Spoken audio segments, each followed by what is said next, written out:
Hello and welcome back to Mastering English Podcast, the place where we break down English for you, focusing not just on the words, but on how to use them to master your life. I'm your host, Alex. And I'm Sam. Good to see everyone. We have gathered some, incredibly rich source material today. We're pulling concepts from advanced language learning strategy, some deep-seated psychology, and some truly hardcore time management tactics. And we are combining all of that material into one essential deep dive. And it's specifically for you, the ambitious learner. I know I speak for a lot of our listeners when I confess this. I often feel like I am constantly running late in life admin. Mhm. We have access to so many fantastic resources, podcasts, apps, books, but I often feel overwhelmed. Like I'm always behind on my goals.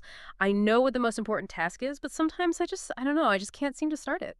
That feeling is not only relatable, but it's universal. And that anxiety, that feeling of being behind, is exactly what we're dissecting today. We are taking source material about how to learn English effectively and, turning it into a complete, actionable manual for life mastery. We're going to reveal the surprising scientific reason why you procrastinate, and I promise you it has nothing to do with laziness. Wait, really? That is a huge relief to hear, honestly. I think we all carry a bit of guilt about that. We carry way too much guilt. We'll also dissect incredibly practical English concepts that you can immediately apply to structure your day. Things like the powerful 80-20 rule, the specialized vocabulary of business productivity, and how to spot and avoid becoming what the experts call a time bender. A time bender. Okay, that sounds like a sci-fi villain who warps deadlines. I have to know what that means and how to fight them. You absolutely will. It's a very specific psychological profile. But first, before we dive into the deep end of the source material, let's start with a quick pop quiz teaser, just to keep you locked in for the entire conversation. We'll define this later, but think about it now. What is the highly specific productivity technique known by the idiom eating the frog? Think about what that might imply about the task you tackle first. Ooh, intriguing.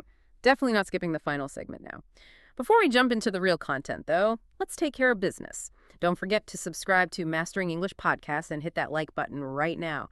It truly helps us bring these detailed deep dives to more curious learners like you across the globe. Okay, let's unpack this enormous stack of information. We are starting with the foundational tools and strategies for learning English itself, because those concepts, they lead directly into time mastery. Let's start with what we are doing right now, listening to audio.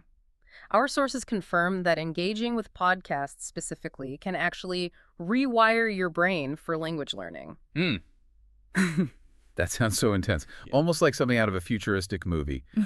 How exactly does listening to us talk or any audio program physically change my brain? What's fascinating here is understanding the sheer physical benefit of intentional listening. It's not just about passively receiving sound, like hearing background radio noise.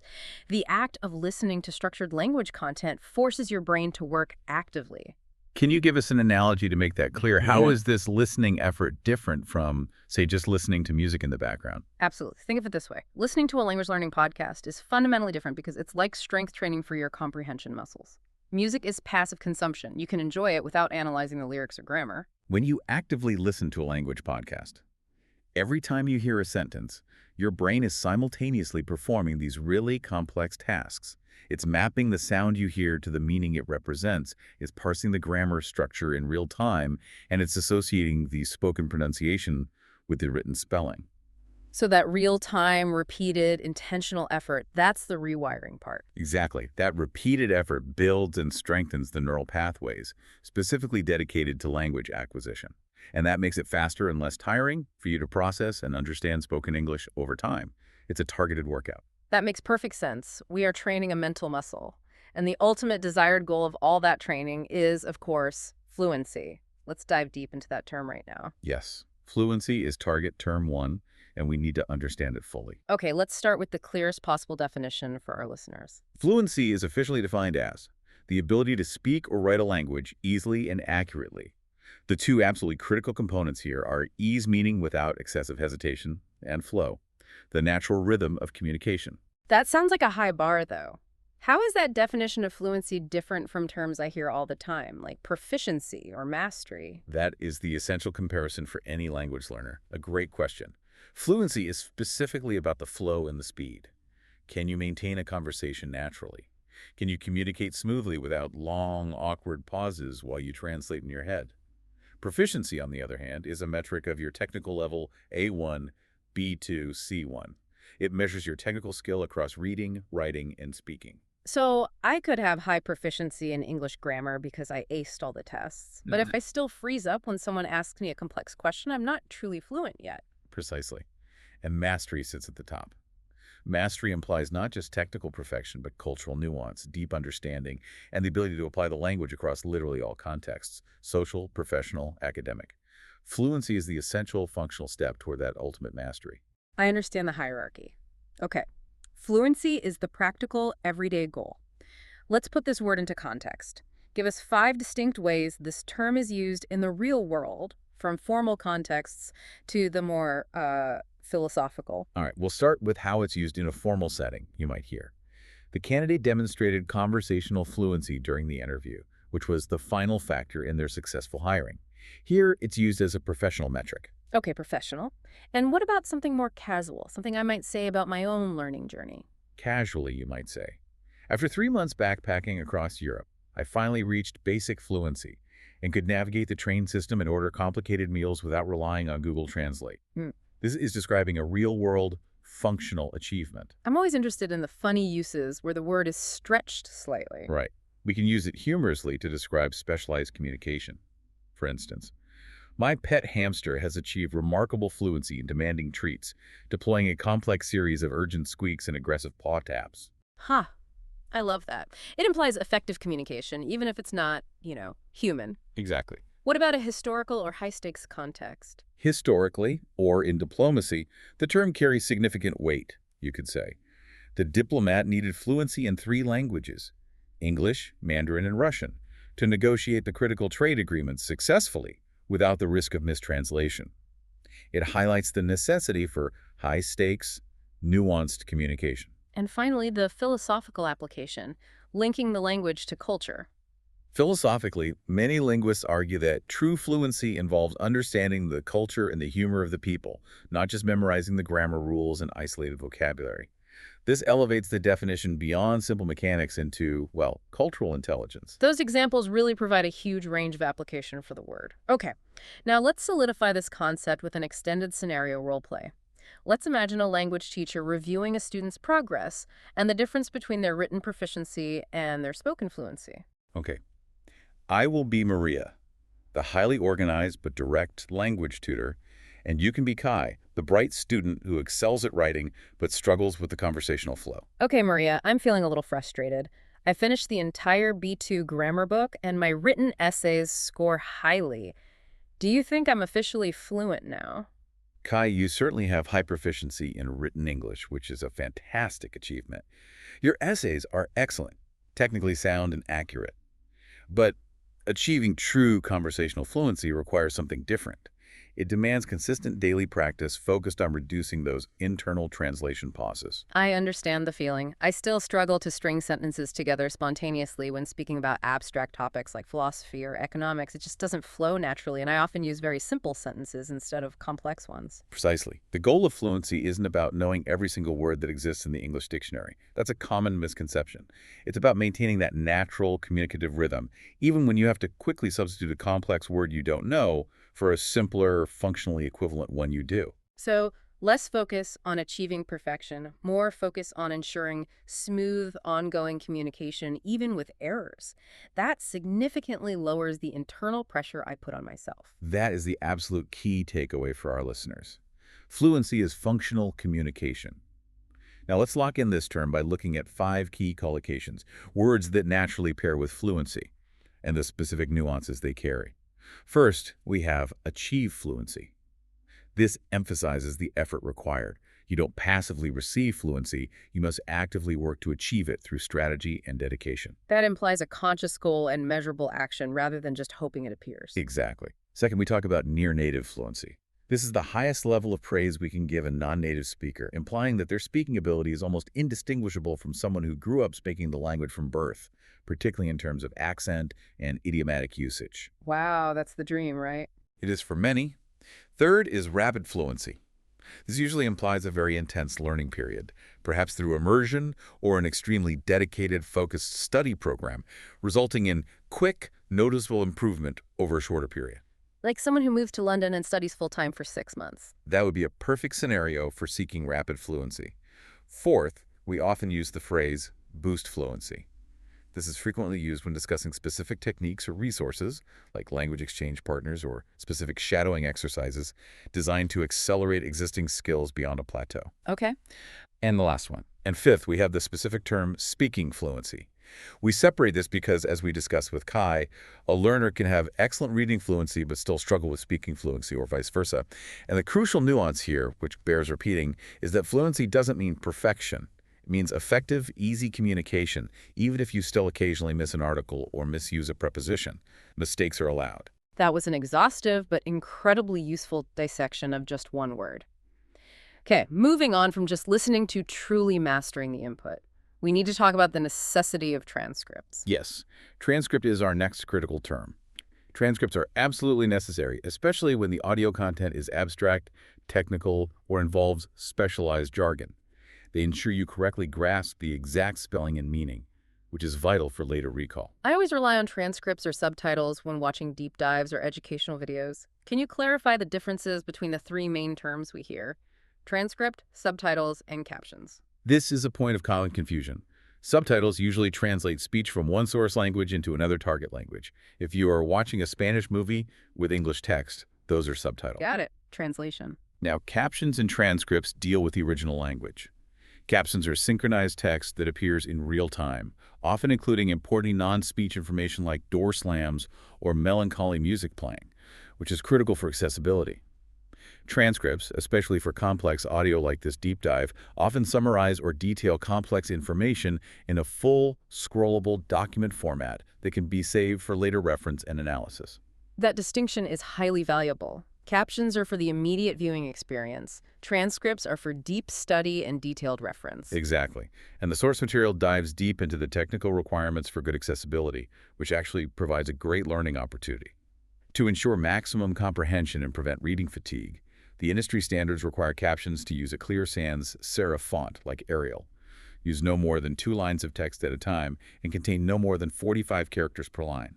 The text must also be synchronized perfectly with the audio. 45 characters per line, why that specific limit? That seems pedantic, but I assume there's a scientific reason. There is a very specific physiological reason.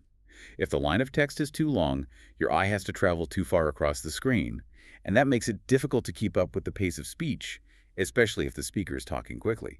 This forces the brain to spend precious cognitive energy on tracking the text instead of processing the meaning. So perfectly clear, synchronized transcripts and captions are actually a hidden productivity tool for the learner's brain. That brings us neatly to a key pronunciation technique that relies entirely on having a model speaker: shadowing. Yes. Shadowing is target term 3, and it's a powerhouse for accelerating natural fluency. Okay, let's start with the definition. It sounds like something a spy does to an opponent. It sounds mysterious, but it's pure practice. Yeah. Shadowing is defined as speaking along with audio, closely copying the speaker's pronunciation, intonation, and pace. You are trying to match the speaker's rhythm and musicality in real time. I have tried this, and I can confirm that it feels a little silly when you do it, standing alone, muttering along to a podcast host. But how is shadowing practice functionally different from simple repetition? That's the key distinction. When a teacher asks you to repeat a phrase, you usually wait for the audio to finish completely, and then you repeat it, focusing on perfect accuracy. Waiting for the gap. Shadowing is different because it involves a short delay. You are speaking at the same time as the audio, trying to match the rhythm, stress, and feel of the original speaker right behind them, almost like an echo. This turns passive listening practice into active, productive speech practice instantly. Instead of checking vocabulary, you are actively tuning your muscle memory to match the rhythm of the language. That really changes the focus. Instead of worrying about vocabulary, I'm focusing on the musicality. And speaking of rhythm and stress, the source material gives us a great specific example from British English on how intonation and stress work to convey strong emotion or make a comment much more impactful. This is something you must practice when shadowing. Lay it on us. Where do we focus the stress? In British English especially, stressing adjectives and adverbs is common when the speaker wants to emphasize how strongly they feel about something. Intonation is the pitch change, how your voice goes up and down. Right. If a speaker simply says, "It was absolutely fascinating," it sounds quite flat. But if they stress the strong words for effect, they will often stretch and elevate the syllables in the adjective and the adverb. Absolutely fascinating. I hear the difference instantly. The pitch goes up, the word is slightly elongated, and it conveys genuine excitement. Or instead of "the people were incredibly kind," they might use the rhythm of "the people were incredibly kind." These are the subtle musical cues you internalize through shadowing. You need to model the speaker with the rhythm, not just the words. So the key action for our listeners is to select a high-quality model speaker and commit to mimicking their rhythm, even if it feels clumsy at first. Moving from technique to strategy, we need to discuss how to select the right content for your level. The overarching rule the sources confirm is that you should aim for about 80% comprehension. Why 80% specifically? If I understand 100%, isn't that safer or better? If you understand 100% of the content, it means you aren't learning any new words, phrases, or grammar structures. Your brain isn't being challenged to acquire new information. But if you understand only 50%, you will feel overwhelmed and frustrated, leading to burnout. The 80% sweet spot means you understand the main idea and the conversation flow, but you're still encountering new vocabulary and phrases that challenge you just enough to learn without feeling burnt out. So that 20% gap is where the learning happens, and that requires us to switch on active listening. That's right. Active listening is target term 4. We often hear this term, but it's critical for language learning. We need to know what it is, and more importantly, what it is not. How does active listening differ from just listening, passive listening? Right. If you are passively listening, the audio is playing, but your brain might be drifting, thinking about what you need to cook for dinner, or scrolling through a phone app. Passive listening is exposure without engagement. Active listening is an entirely different learning mindset where you are intentionally processing the information. Okay, so what does that look like in practice? When you practice active listening, you're supposed to pause the audio regularly, summarize the main points out loud, and actively note down new words or confusing phrases. You must consciously engage with the speaker's message. The sources confirm that if you do not write the new words down, they're far less likely to stick in your long-term memory. So active listening turns listening time into dedicated vocabulary acquisition and speaking practice rather than just background exposure. It is maximizing the 20% effort for the 80% result. Exactly. Now let's look at the resources recommended specifically for the intermediate learner, the B1 and B2 levels, because this is the phase where strategy and resource selection matter most. What should these learners be listening to? The sources provide 4 excellent, highly specialized recommendations. First, the BBC 6-Minute English. This is perfect if you are short on time but big on ambition. As the episodes are incredibly structured, they provide transcripts, and they often include quizzes. It's concise and reliable. Good for a commute. Perfect for it. Second, The English Learning for Curious Minds by Leonardo English. This focuses on clear explanations and engaging storytelling, often covering unique cultural topics like the curious taste of British food or historical figures like Elvis Presley. The key here is that the host is a passionate linguist who explicitly designs the content for deep learning. I really appreciate that blend of learning the language while also satisfying general curiosity. Third, and this is vital if your learning goal is professional, is the Business English Pod, BEP. Intermediate learners need to move beyond general conversation to handle complex business jargon and high-stakes communication. This podcast specifically helps you decode terms like synergy, paradigm shifts, and the dreaded blue sky thinking. Oh, wow. Those are the words that instantly make me feel like I'm in a high-level meeting I don't belong in. So BEP ensures you can communicate with confidence and handle professional nuances. Absolutely. And the final recommendation is the Espresso English Podcast. This is your perfect pocket-sized tutor, offering hundreds of bite-sized lessons focused specifically on common ESL problems, like how to properly use confusing phrasal verbs or concrete strategies for maintaining long-term motivation. Once our B1, B2 listeners master these focused, learner-centric sources, what's the necessary next step? How do they jump to the advanced level, C1 and C2? The jump requires moving into authentic, unfiltered native content that is not specifically designed for learners. The stakes are higher, the speakers might talk fast, interrupt each other, and use highly specialized or culturally specific vocabulary. Yeah. This is where your comprehension muscle really gets tested. So what are some examples? The sources cite 2 great examples of this advanced content. Overheard at National Geographic and Serial. Overheard at National Geographic implies truly intellectual conversation. It does.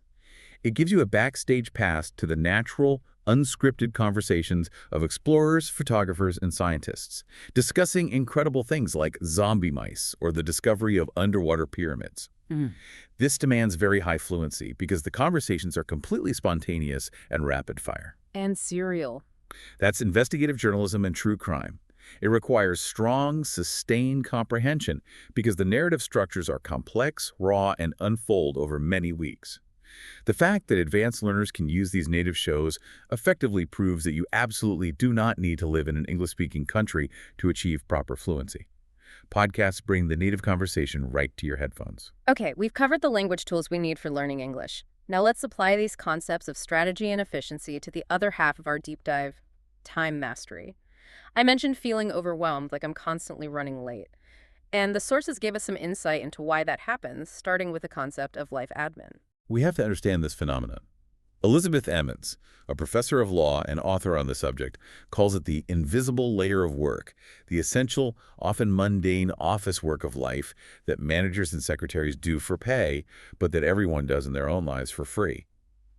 These are activities like paying bills, renewing licenses, or doing the relentless household maintenance. Ah, the necessary stuff that stacks up and drains our energy before the actual important work even starts. I need a clean word for those boring, necessary tasks. That brings us to chore, target term 5. It's a very common high-utility word. What's the precise definition? A chore is defined as a boring, ordinary task you do regularly. They are necessary for life maintenance, but are generally disliked because they are repetitive and lack stimulating reward. Now, how is a chore different from a duty or an errand? We hear those words a lot. The comparison is essential for B1 learners. A duty carries a heavier sense of obligation or moral necessity, usually related to a larger role, like parental duties or fiduciary duty. It's serious and non-negotiable. An errand is usually a short trip taken outside the home or office to perform a specific task, like running an errand to the post office or picking up dry cleaning. A chore, while necessary, is almost always routine, repetitive, and often happens within the home or office environment, and its defining characteristic is its boring nature. So stopping by the bank is an errand, but loading the dishwasher and folding laundry are household chores. That distinction is clear. Exactly. And what happens when we face that unpleasant chore or that difficult, complex task? We naturally apply target term 6, procrastinate. This is the behavioral problem we need to solve. I always thought I procrastinate because I'm inherently lazy or maybe just disorganized. That's the narrative I tell myself. That narrative, according to our sources, is fundamentally wrong.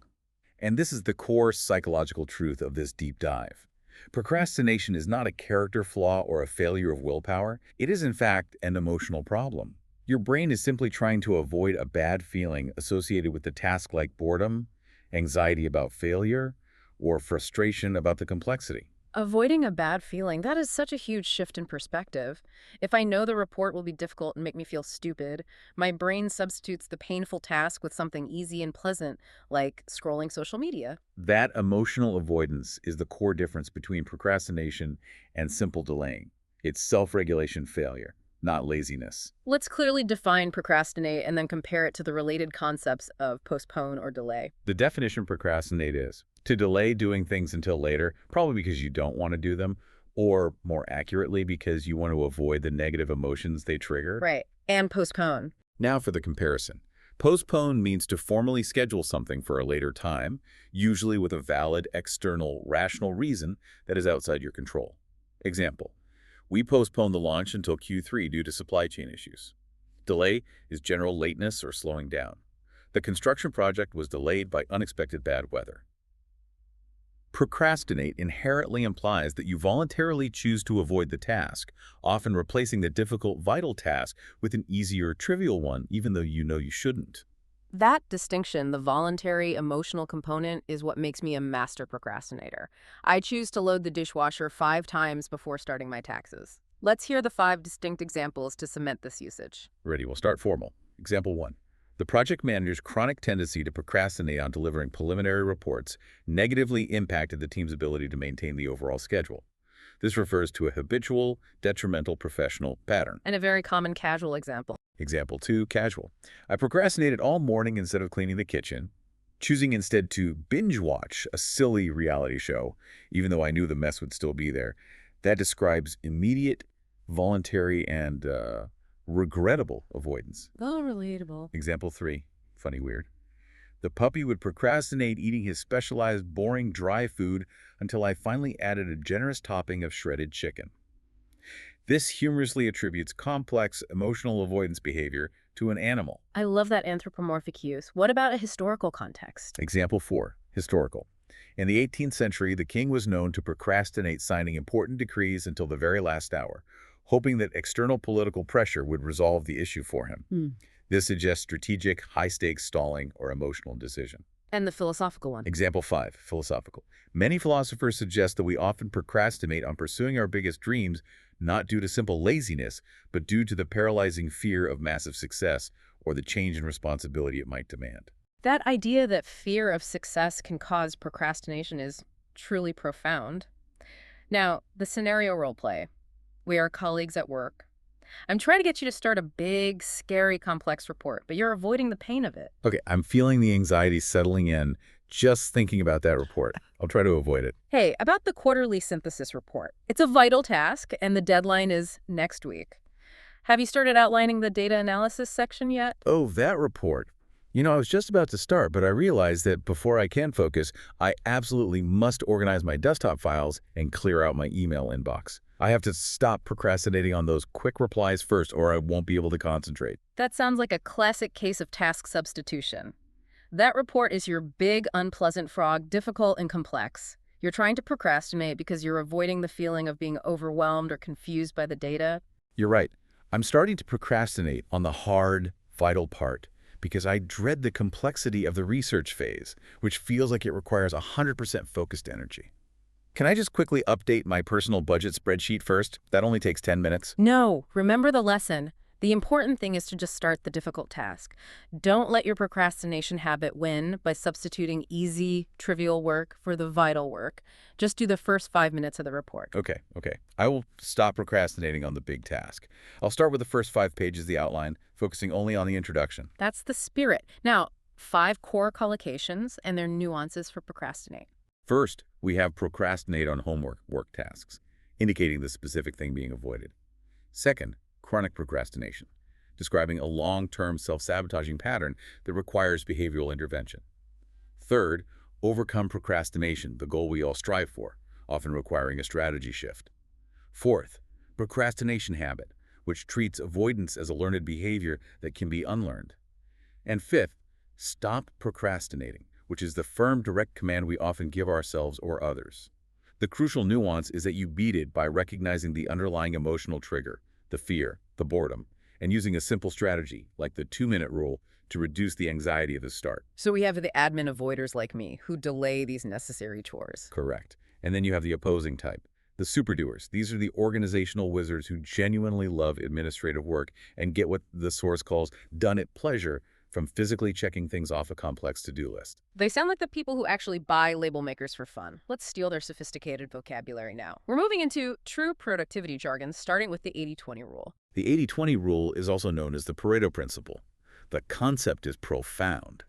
Generally, 80% of your desired results or output comes from only 20% of your total effort or inputs. That sounds almost too good to be true. Where do people usually fail when trying to apply this rule? Do they just try to apply 100% effort to 100% of the tasks?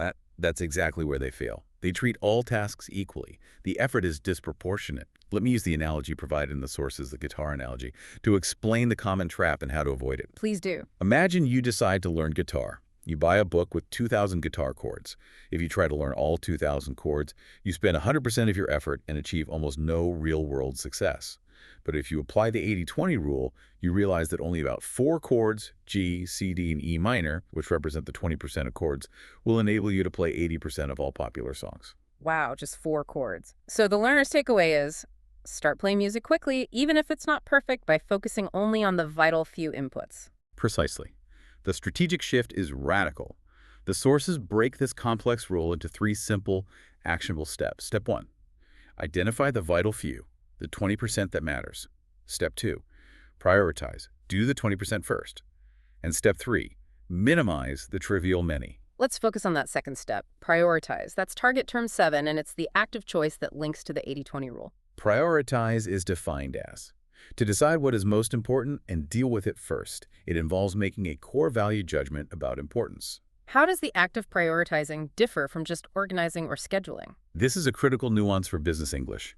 Organize means structuring or arranging things logically, alphabetically, chronologically. You can organize your tasks, but that doesn't mean you've prioritized them. Schedule means allocating time slots. I'll study English at 7 p.m. But scheduling your deep English study at 7 p.m. when your brain is already exhausted means you've prioritized a trivial task during your peak energy time. Prioritize involves assigning importance based on how much that task contributes to your long-term goals. You must prioritize the vital, not just organize the busy work. So, scheduling my deep English study for 8 a.m. when my brain is fresh is a choice of priority because I value fluency highly and I'm giving it my best energy. Absolutely. To do that, you need to be able to identify the difference between the vital and the trivial. Vital is target term 8. Give us the strong definition for vital. Vital simply means crucially important or absolutely essential. Why does vital sound so powerful compared to just important? It comes from the Latin root vita, meaning life. Therefore, it inherently implies importance necessary for continued life, health, or success. The vital tasks are the ones that are life-giving to your goals. They are the 20% that produce the huge results. Conversely, we use the word trivial, which means not important, insignificant, or of little value. We must learn to distinguish between the vital few and the trivial many. I see the difference. For instance, creating the outline for my report is vital. Cleaning out my spam email folder is trivial. Now let's dive into the execution strategies, the practical steps to stop procrastinating and start doing the vital work. We have a set of fantastic, highly applicable jargon here. Let's start with Pomodoro technique, that's target term 9. What's the definition of this strange-sounding method?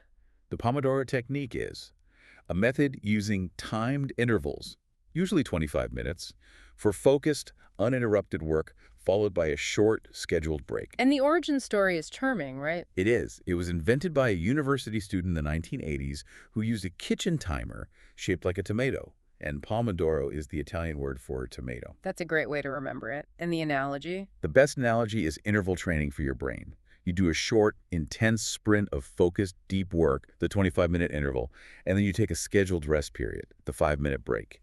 This breaks up the intimidating task into manageable chunks, preventing burnout and keeping your mental energy high. I often struggle to start the most difficult task because I dread it. The sources mention that fantastic, motivating solution, eat the frog.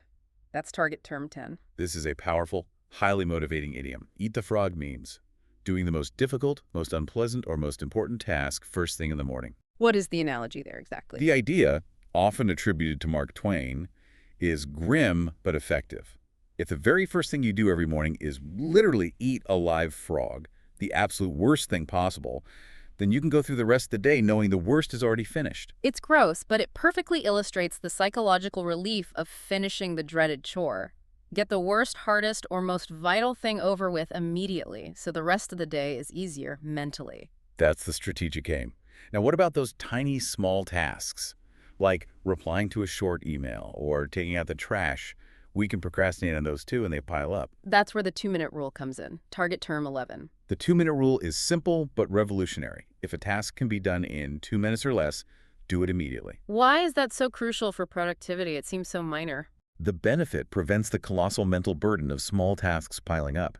Every tiny task you put off remains in your mind, consuming cognitive energy, a small mental notification constantly running in the background. By addressing it immediately, you clear that mental clutter, freeing your brain to focus on the truly vital work that requires deep concentration. It's instant, small-scale relief. Speaking of focus, the sources are clear on the enemy of all productivity. Context switching, target term 12. This is one of our deeper terms, as it's jargon that explains a huge drain on time. Yes.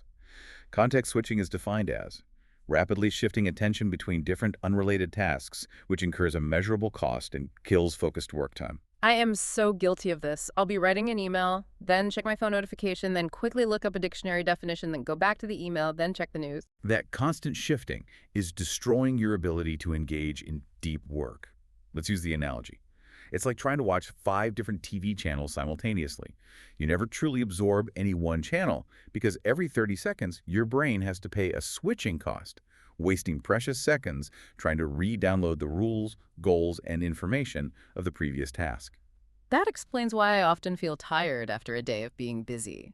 I'm not tired from deep work. I'm tired from constantly switching mental gears, which is exhausting. Precisely. Let's practice using this term with 5 key collocations, focusing on the professional and technical application. First, we talk about high context switching. This refers to a work environment or personal style that involves frequent, rapid, and generally inefficient shifts. And related to that frequency is the cost. Second, we use the term context switching cost. This is the measurable drop in quality and speed that your brain suffers every time you jump between unrelated tasks. It's an actual, quantifiable loss of efficiency. Third, the instructional phrase is avoid context switching. This is the key strategic instruction for productivity experts to protect your deep work time by turning off notifications and batching similar tasks together. Fourth, we refer to constant context switching. This is often associated with the highly distracting nature of modern communication culture, especially ubiquitous smartphones and constant digital notifications which fragment our attention. Right. And the last one. And fifth, the goal is to reduce context switching. This is the objective of many focused productivity techniques, like task batching or the Pomodoro method. The nuance is critical. While native speakers understand the concept of distraction, context switching remains technical jargon, often used in business or cognitive psychology settings to lend weight to the argument for focused work. That's a powerful term to add to our business vocabulary. And related to clearing mental space, we talked about brain bump, target term 13. A brain dump is exactly what it sounds like. Writing down literally all your thoughts, tasks, worries, ideas, and anxieties onto paper or into a single list to physically or digitally clear your mind. What is the primary function of this exercise? It immediately relieves your short-term memory. Your brain doesn't have to keep consuming energy reminding you, don't forget to pay that bill, or remember that weird idea you had about a blog post. Once it's externalized and written down, your brain knows the information is safe, and it can stop consuming energy on constant internal recall. This frees up cognitive space to focus on the one thing that truly matters. Let's take this high-level jargon into specific professional time sinks, particularly the world of meetings. Our sources confirm that in meetings, people constantly compete for time and attention. They absolutely do. This is where communication must be precise. When interruptions or conflicts happen, you need specific, high-utility language. We need phrases for interrupting politely, phrases for stopping an interruption, and phrases for finishing what you were trying to say. Let's focus on one specific term that comes up in high-stakes professional contexts like negotiation or debate. Concede. Target term 14. Concede is important, and its definition is to admit that something is true or valid after having previously denied or resisted it. It's most often used in the phrase, concede a point. So it's not just giving up the entire argument, it's a strategic agreement to move the conversation forward. Exactly. When you strategically concede a minor point to an opponent, you are saying, okay, I acknowledge you are right about that small detail, which builds credibility and rapport. This makes the other person feel heard and makes them more open to hearing your bigger, more complex argument later on. It's a negotiation tool. And what about when projects seem to balloon out of control? The source mentions an incredibly common professional term that strikes fear into project managers: scope creep. Scope creep is indeed a nightmare in project management.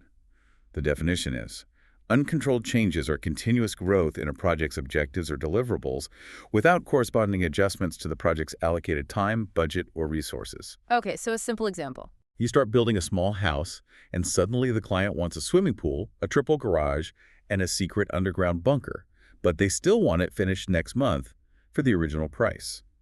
Learning this term is a crucial piece of business English vocabulary for managing client expectations and maintaining strong professional boundaries. Now we move to the final, fascinating section, focusing on how we relate to time itself, which is often deeply cultural. Our sources spend a good amount of time analyzing the social contract of punctuality in Britain. This cultural context is essential for learners who plan to work or study in the UK. In Britain, punctuality is viewed as critically important. It is considered a sign of respect. Lateness often necessitates an immediate detailed apology and is frequently a source of genuine annoyance for the people who waited. So if I'm 2 minutes late to a casual coffee meeting in London, I should definitely apologize immediately. Absolutely. It is a fundamental cultural expectation.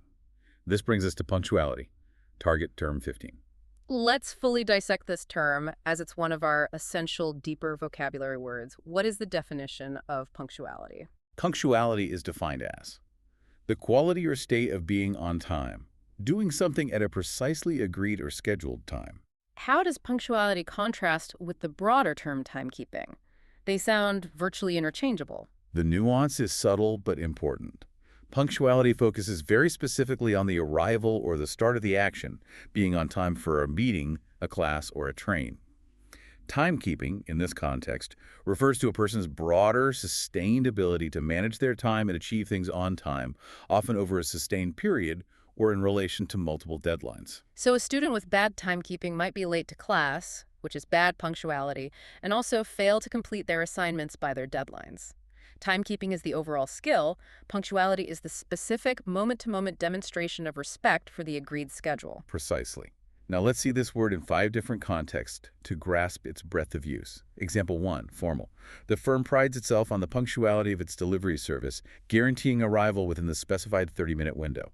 This is used professionally to describe reliability. Okay, and casual. Example 2, casual. I appreciate your punctuality. It's so much easier to start the dinner when everyone arrives on time. Just expressing gratitude in an everyday setting. And the funny one. Example 3, funny weird. The cat displays remarkable punctuality, appearing exactly 30 seconds before the alarm clock goes off every single morning to demand breakfast, humorously referencing an animal's predictable internal schedule. Like that. Historical. Example 4, historical. The 19th century railway system depended entirely on strict punctuality to ensure that all scheduled trains remained safely on track. This highlights its necessity for large, complex systems. And philosophical. Example 5, philosophical. Many cultures view punctuality not merely as a habit, but as an essential ethical practice that honors the value of another person's time. This elevates the concept to a moral dimension. That last one really underscores why the British culture places such emphasis on it. It's about respect. Now let's do a scenario role play about scheduling an important interview. I am the recruiter, stressing the need for the candidate to be precise. I will be the candidate, Jane, confirming the time. Jane, we are very excited about your final interview. It is scheduled for 10:00 a.m. on Tuesday. We value punctuality highly, so please arrive precisely at that time. Thank you. I understand the importance of punctuality. I will ensure I leave extra time to account for any unforeseen delays in traffic. Good. We need to be absolutely certain you arrive on time because our CEO's schedule is very tight, and any lapse in punctuality could shorten your meeting time. I wouldn't dream of showing disrespect. My track record for punctuality is excellent, both professionally and personally. We appreciate that reassurance. Being on time demonstrates excellent timekeeping ability and organizational skills. Absolutely. Yeah. Now, 5 key collocations and their nuances for punctuality. First, strict punctuality. This emphasizes the non-negotiable nature of the timing, often in professional or high-stakes settings. Second, reliable punctuality. This describes a person or system that can be consistently counted on to be on time. Third, value punctuality. This refers to the cultural or personal importance placed on being on time. Fourth, lapse in punctuality. This is a polite way of describing an instance of lateness suggesting a temporary failure. And fifth, impeccable punctuality. This is the highest praise, meaning someone is perfect at being on time. The cultural nuance is that in professional British context, a lack of punctuality is often interpreted as either arrogance or severe disorganization. When you know you're going to be late, the perfect English phrase to use is running late, target term 16. Yes. Running late means a phrase used when you haven't arrived yet but know you will be late. It's active, polite, and manages expectations. The essential nuance, especially in Britain, is that this phrase is almost always paired with an immediate apology and a brief, valid explanation. You wouldn't just text, running late. You would say, so sorry, I'm running late, my train was canceled. Now we finally address the villain, the time bender. This term describes someone who fundamentally miscalculates and doesn't allow enough time to get anywhere. They have a strange resistance to being early. Experts suggest that these people are late not because they are disorganized, but because of a deeper psychological conflict tied to social anxiety. What is that core conflict? I want to understand this psychological resistance to being early. The core conflict is often rooted in a fear of being early or an underlying social awkwardness. People who are time benders simply stretch the time in their minds, believing they have time to pack in absolutely everything else, even though reality dictates otherwise. But the fear of arriving too early is tied directly to not wanting to feel conspicuous. Conspicuous is target term 17, and it is the perfect word to describe that feeling of awkward social exposure. Let's give it the full treatment, as it's a high-level term that describes this deep social anxiety. Conspicuous is defined as easily noticed or standing out in a crowd, often attracting unwanted attention. How is that specifically different from simple words like noticeable or prominent? The distinction lies in the tone. Noticeable is neutral. It just means you can be seen. Prominent usually has a positive or professional connotation. A prominent figure is important or famous. Conspicuous, however, almost always carries a negative, awkward, or even suspicious connotation. If you arrive 15 minutes early and stand alone, you feel conspicuous. Everyone notices that you are the only one there, and you feel subjected to unwanted scrutiny or potential judgment. That totally explains the time bender's resistance. They'd rather be a little late and slip in quietly than be early and feel exposed. Let's run through 5 examples of conspicuous usage. Example 1, formal. The omission of the key data point in the final presentation was a conspicuous absence that the auditor immediately noted. This is used professionally to describe a clear, often worrying lack of something. And a casual example related to social situations. Example 2, casual. Yeah. I felt incredibly conspicuous walking into the silent lecture hall late. Everyone stopped talking and turned their head to look at me, describing immediate, overwhelming social discomfort. Okay, and a weird one. Example 3, funny weird. The ridiculously tiny party hat was surprisingly conspicuous on the enormous German Shepherd, drawing everyone's attention immediately. It's a visual element that stands out due to absurdity or inappropriate size. Right. What about historical? Example 4, historical. The undercover agent tried not to be conspicuous while observing the secret meeting from the smoky back corner of the crowded cafe, highlighting the intentional desire to blend in to avoid detection. And the last one, philosophical. Example 5, philosophical. The pursuit of highly conspicuous displays of wealth can often distract one from achieving deeper, more meaningful, and quietly fulfilling goals. This discusses the value of focused anonymity. Those examples make the subtle negative tone of the word very clear. Now, let's do a scenario role play about the anxiety of waiting. We're meeting at a busy coffee shop, and one of us is early and stressed. Okay. I will be the friend who is early and hates waiting alone. You are the friend calling me who is running a few minutes late. Hey, I just hit traffic. I'm about 10 minutes away. Are you already there? I am. I got here 15 minutes early to guarantee my punctuality, but I feel incredibly conspicuous sitting alone at this huge table with just my empty coffee cup. Oh no, just try to be busy. Look at your phone or read a book. Why didn't you sit in that quiet back corner? That spot was already taken. I'm right in the middle, and I feel like everyone is watching me pretend to work. This prolonged waiting period is making me feel totally awkward. Just breathe. You avoided being late, and that's a success. You won't be conspicuous for long. Try to ignore the feeling and just focus on your phone. Okay. I'm putting the phone down now. Just promise me you won't be much later. 5 high-utility collocations for conspicuous. First, a fantastic idiom. Conspicuous absence. This means that something or someone is clearly missing, often when they should be present, and that absence is very noticeable. Second, conspicuously silent. Standing out because you are saying nothing when others are actively talking. Third, conspicuously missing. Very obvious that a certain item or person is gone from a location. Fourth, conspicuously stylish. Standing out because your clothes or appearance are exceptionally elegant or showy, drawing attention to yourself. And fifth, highly conspicuous. Using an intensifier to emphasize the extreme degree of standing out. The key nuance is that the feeling of being conspicuous is almost always uncomfortable or awkward, as if you were under unwanted social scrutiny.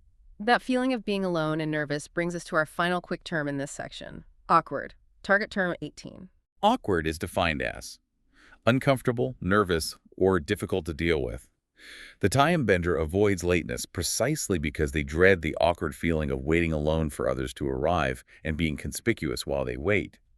Understanding this emotional root is the first step toward fixing the habit. This feeling of bad timekeeping and perpetual lateness often bleeds into a larger, deeper emotional state that the sources analyze, feeling behind in life. This is a massive emotional core for many ambitious learners.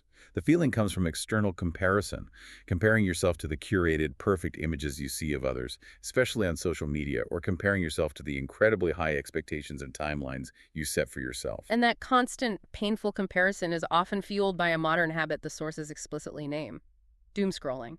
Target term 19. Doom scrolling is defined as endlessly viewing bad news or social media on your phone, usually mindlessly, often leading to increased anxiety. That's such a descriptive modern piece of slang. I think everyone knows exactly what that means now. It is. It perfectly captures the mindless consumption of negative or comparative content online, which directly fuels anxiety and the feeling of being behind. You are seeing everyone else's highly edited highlight reel while sitting in your own behind-the-scenes struggles and setbacks. So true. The philosophical truth about life timelines, according to the sources, is that life is fundamentally a journey, not a race. Success, happiness, and mastery come at different times for every single person. And the source material provides fantastic, specific historical examples to prove this point, showing that it truly is never too late. Indeed. We have the story of Colonel Sanders, the founder of the Kentucky Fried Chicken empire. He didn't start his famous fried chicken business until he was in his 60s. Before that, he faced numerous failures and worked many different jobs, often struggling financially. This is powerful evidence that success and your major life achievements do not adhere to any strict social timeline. That is massively inspiring. And then there is the writer J.K. Rowling. Exactly. The author of the Harry Potter books faced immense difficulties, including struggling with money and being a single parent, before she became a successful writer in her 30s. These stories emphasize the truth. Your life does not have to look like anyone else's timeline. You must trust that your time will come when you are ready. So if we accept that it's not a race, what is the most practical solution to stop feeling behind and overwhelmed by the huge goals, like achieving fluency? The key strategy, backed by every source on habit formation, is focusing on small, consistent steps over long, irregular, exhausting efforts. Don't focus on the huge, daunting goal. Focus only on your progress today. Break the huge goal down. The sources gave some great micro examples of this consistency strategy in action. They did. We have the example of Henry, who wanted to vastly improve his English. Instead of trying to force large, irregular 2-hour study sessions, he was advised to commit to practicing for only 10 minutes daily.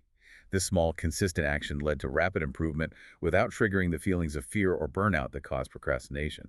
Another example is Liam, who wanted to learn to draw. He dedicated 10 minutes daily to simple drawing practice. This proves that small, regular actions build incredibly strong habits and produce massive results over time. For example, learning 3 new English words every day results in 90 new words in a month, an enormous vocabulary gain from minimal daily effort. That micro-commitment is much easier to start than the entire project mentality that causes our brains to immediately procrastinate. It is. This leads directly to the final piece of the mindset shift, focusing on gratitude and positive self-talk. Gratitude means being actively thankful for the small things you already have: a supportive friend, the fact that you have time to study, or understanding a little bit more English today than you did yesterday. When you practice gratitude, your mind sees more good in your life, reducing that feeling of being behind. And positive self-talk replaces the debilitating negative thoughts like, I'm a failure or I'll never be fluent, with strong self-supportive affirmations like, I'm doing my best, or I trust my journey and I'm making progress every day. That kind of internal support is vital. It builds confidence and gives you the energy to keep going when the language feels difficult. It's about being gentle with yourself and choosing words that help you grow instead of constantly bringing you down. I feel incredibly motivated now. That was a deep dive into not just English vocabulary, but actual life strategies for managing anxiety and time. Before we hit the quiz, we must address some very common pitfalls that intermediate learners run into when using some of the vocabulary and concepts we've covered today. Okay, I have 3 common mistakes that I hear our listeners make all the time. Let's start with the classic adjective confusion that learners often struggle with. Can I say, the noise from the street is annoyed? No, that is a textbook common mistake. You are confusing the 2 adjective forms, and we need to clarify the difference between the emotion felt and the cause of the emotion. Annoyed is the past participle form used as an adjective, which describes how a person or creature feels. I am annoyed because of the noise. The subject feels the emotion. Annoying is the present participle form used as an adjective, which describes the thing that causes the emotion. The noise is annoying. The noise causes the emotion in someone else. So the correct phrase is, the noise is annoying me and I'm annoyed by it. Absolutely correct. The noise itself is incapable of feeling annoyed. Next mistake. This relates to the punctuality and productivity sections. I often hear learners confuse the terms for arrival time and project completion. Can I say, I had a deadline to arrive at the airport on time? That is technically incorrect and would sound slightly off to a native speaker. You should use the word deadline only for a fixed time when something must be completed by a report, a payment, a project submission. The source material emphasizes this. Deadline refers to the completion of a task. When talking about a specific arrival time or a physical appointment, native speakers use phrases like fixed time, scheduled arrival time, or simply state that you need to be on time for the plane or the meeting. You need to separate the concept of completing something from arriving somewhere. That's a great nuance to remember. Deadline for the work, scheduled time for the flight. Precisely. Now for the final mistake, relating to our new productivity jargon. We learned the very specific technical term context switching. If a colleague comes up to me in the middle of a focused Pomodoro session and they ask, "Do you have a minute?" I say, "I'm sorry, I'm context switching right now." Huh. I feel like I would try that. And while your understanding of the concept is perfectly accurate, the phrase is technical jargon. A native speaker who hasn't been studying productivity literature would look at you strangely. It doesn't naturally fit into casual, polite boundary setting. So what should I say? Instead of using jargon, the source recommends using a polite but firm boundary-setting phrase. Something simple, professional, and clear, like, "I'm in the middle of something important right now. Can I come find you in 1 hour?" This sets a clear expectation and protects your focus time without using technical terminology that might confuse them. That makes me sound professional and in control, not just like a language nerd trying to use new vocabulary. Perfect. All right, and listeners, time for the quick quiz on the high-utility concepts we dissected today. Question 1. We established that procrastination is not laziness. What is the psychological reason that our brains often cause us to procrastinate? That was the big surprise. It is the brain's way of avoiding a bad feeling like fear of failure, boredom, or the anxiety of complexity. Spot on. It's an emotional regulation problem, not a moral failure. Question 2. If you arrive at a meeting 10 minutes before everyone else, and you feel nervous because everyone is looking at you, what powerful adjective describes how you feel? The adjective that often motivates the time bender. I feel conspicuous, easily noticed, standing out in an uncomfortable, awkward way. Excellent recall. That feeling is what the time bender is trying to avoid. Question 3. What is the simple time management method that involves working in timed, focused 25-minute intervals and is named after a kitchen vegetable? That would be the Pomodoro technique, named after the tomato timer. 3 for 3. A successful deep dive into time and language. Let's quickly synthesize the biggest takeaways for our ambitious intermediate learners. The top 3 concepts learned today were, first, the massive utility of the 80-20 rule, vital versus trivial distinction. Focus your energy on the 20% of tasks that produce 80% of your results. Find your 4 guitar chords. Second, the power of shadowing for pronunciation. It's not about just repeating words. It's about mimicking the rhythm and intonation immediately after the speaker, which physically rewires your brain for flow. And third, the critical realization that consistency, small steps, matters far more than length, long, irregular study sessions for building habits, achieving fluency, and avoiding the anxiety of feeling behind. And the top 5 words phrases we expanded on in microscopic detail: punctuality, procrastinate, conspicuous, context switching, and the ultimate goal, fluency. To cement this learning immediately, we must give you a micro-challenge, your task for today. Find one small, annoying administrative task you've been putting off that has been sitting on your mental to-do list. If it takes less than 2 minutes, a quick email reply, putting away one item, or logging a few new vocabulary words, apply the 2-minute rule right now. Get it done and eliminate that small mental burden instantly. That is a manageable and immediate call to action. I'm going to go apply that myself right after we sign off. That's the spirit. Go eat that tiny frog. Thank you so much for joining us on this incredibly detailed deep dive into English mastery and life strategy. Don't forget to like and subscribe to Mastering English Podcast. I'm Alex. See you.